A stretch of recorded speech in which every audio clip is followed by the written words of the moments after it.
नमस्कार, आप देख रही हैं डॉक्टर साहिब, आपके साथ मैं हूँ मुस्कान दर्शकों। आज के इस एपिसोड में हम बात करेंगे और ये जानेंगे कि अगर कोई डाइट फॉलो कर रहे हैं फिर भी उनका वज़न नहीं कम हो रहा है तो इसका क्या कुछ कारण हो सकता है? और अगर वो वज़न कम करना चाहते हैं इसके लिए क्या कुछ वो कर सकते हैं? इसी बारे में तमाम जानकारी लेने के लिए आज हमारे साथ मौजूद है बिहार के जाने-माने endocrinologist doctor Angad Kumar sir. नमस्कार, बहुत-बहुत स्वागत है आपका। नमस्कार। सर, अगर हम बात करें वज़न की, वेट की, तो हम देखते हैं आज बहुत सारे ऐसे लोग हैं जो ओबीज़ से परेशान हैं, ओबेसिटी से परेशान हैं। मैं आपसे जानना चाहूँगी कि बहुत लोग ऐसा है कि डाइट फ़ॉलो कर रहे हैं, जिम जा रहे हैं, फिर भी उनका वज़न नहीं कम हो रहा है, तो इसका क्या कुछ कारण हो सकता है? डायबिटीज़ का वेट सॉरी कट हाँ, कोई बात नहीं, कट टच। हाँ, वज़न बढ़ने का जो सबसे कॉमन कारण आजकल हो गया है हमारे लाइफ़स्टाइल में प्रॉब्लम। हमारे जीवन शैली में जो बदलाव आई है उसके वजह से हमारा वज़न बढ़ते जा रहा है। ख़ासकर जैसे मैक्सिमम लोग का सेडेंटरी लाइफ़स्टाइल है, हम तनाव में काफ़ी ज़्यादा है। जब भी हम तनाव में रहते हैं, शरीर में एक हार्मोन होती है कॉर्टिसोल। कॉर्टिसोल जब भी बढ़ेगा, स्ट्रेस हार्मोन होती है, इससे वज़न बढ़ेगा। इसके अलावा अनियंत्रित खान-पान की शैली जैसे फ़ास्ट फ़ूड खाना, जंक फ़ूड खाना, एम्प्टी कैलोरी जिसको बोलते हैं कोल्ड ड्रिंक, एनर्जी ड्रिंक, ये सारे मोटापा बढ़ाने में बहुत इम्पोर्टेंट होते हैं। इसके अलावा फिजिकल एक्टिविटी जो है काफ़ी कम हो गई है।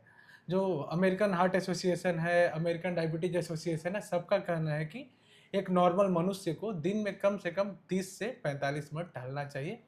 जो मिनिमम हम लोग में मुझे जो लगता है कम से कम मोर देन 90% लोग ये टारगेट अचीव नहीं कर पाते हैं। तो फिजिकल इनएक्टिविटी एक बड़ा कारण है।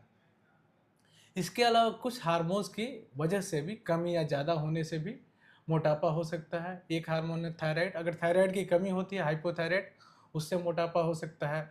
कॉर्टिसोल के वजह से हो सकता है। कॉर्टिसोल या तो हम बाहर की दवाएँ जैसे बहुत लोग को प्रेडनिसोलोन, वाइसोलोन इस तरह की दवाएँ चलाई चलाई जाती हैं। स्किन के डिसऑर्डर्स के लिए, चमड़े में कोई दिक्कत हो उसके लिए, जॉइंट में दिक्कत हो, अगर कोई गलती से बहुत लंबे समय से ले रहा है इन दवाओं को, उससे भी मोटापा हो सकती है। इसके अलावा बॉडी में कई बार होती है या तो ब्रेन से या किडनी के ऊपर एक ग्लैंड होती है एड्रिनल ग्लैंड, उससे अगर कॉर्टिसोल ज़्यादा बढ़ने लगे तो भी मोटापा हो सकता है। इसके अलावा और भी हार्मोन्स हैं जैसे कि पिट्यूटरी कुछ ट्यूमर हो गए, बच्चों में एक ट्यूमर होती है ब्रेन की क्रेनियोफैरेंजियमा बोलते हैं, ये भी मोटापे का बहुत कॉमन कारण होता है। जी।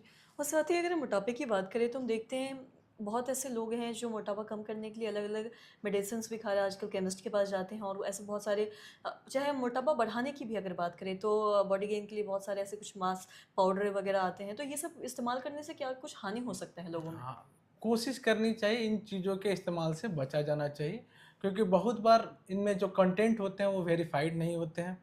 इसमें बहुत बार फाइटोएस्ट्रोजेंस रहते हैं, बहुत सारे एनाबॉलिक स्टेरॉइड रहते हैं जो शरीर को बहुत अलग तरह से हार्म करते हैं। फॉर एग्ज़ाम्पल अगर हम फाइटोएस्ट्रोजन अगर कोई मेल ले रहा है तो उसमें गायनेकोमेस्टिया हो सकती है।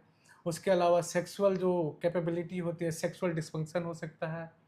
अगर एनाबॉलिक स्टेरॉइड लेते हैं, महिलाएँ अगर ले रही हैं तो उसमें मेंसेस की गड़बड़ी हो सकती है, एक्ने हो सकता है। तो कोशिश करनी चाहिए इन प्रोडक्ट से बचने की कोशिश की जाए। जी। ओके। सर, बहुत-बहुत शुक्रिया तमाम जानकारी देने के लिए। तो आशा करते हैं दर्शकों कि आप भी समझ पाए होंगे कि अगर आप डाइट फ़ॉलो कर रहे हैं या फिर जिम भी जा रहे हैं, फिर भी अगर आपका वज़न नहीं कम हो रहा है, तो इसका क्या कुछ कारण हो सकता है। तो आशा करते हैं जो तमाम जानकारी है आपके लिए लाभदायक रही हो। तो आज की इस वीडियो में इतना ही। अगर आपने अब तक हमारे चैनल को सब्सक्राइब नहीं किया तो तुरंत कर लें, साथ ही हमारे फेसबुक पेज को लाइक करें। वीडियो देखने के लिए आपका धन्यवाद।